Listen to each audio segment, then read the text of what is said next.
Hi.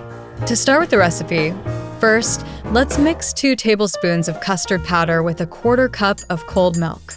Make sure to create a completely smooth paste. I like to use a small whisk for this, but a fork works just as well. The key is to eliminate all lumps now to prevent them from forming later.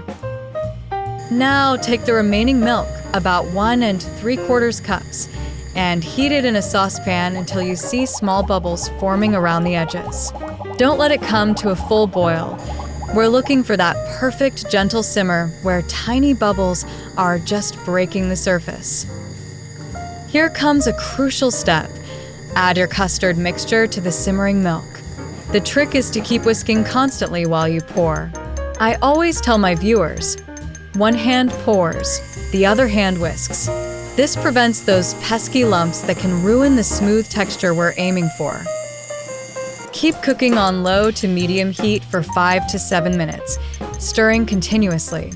You'll notice the mixture starting to thicken. It should coat the back of your spoon, and when you run your finger through it, the line should hold.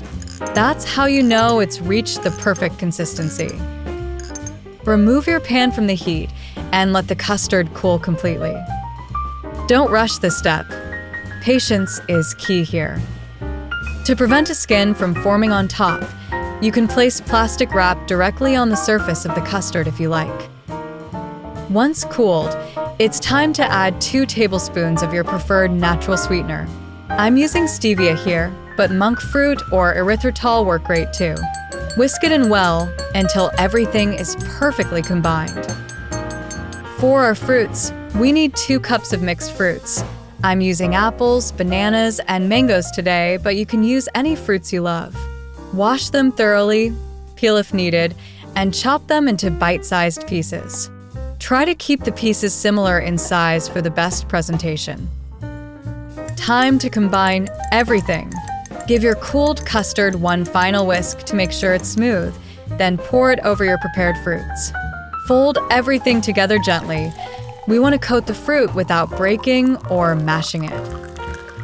Finally, transfer your fruit custard to serving bowls. If you're feeling fancy, you can top with some chopped nuts or dried fruits. Pop them in the refrigerator for 1 to 2 hours. The waiting is the hardest part, but trust me, it's worth it for that perfectly chilled, creamy dessert.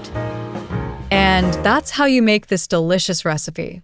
If you enjoyed it, don't forget to subscribe to the channel for more recipes like this one.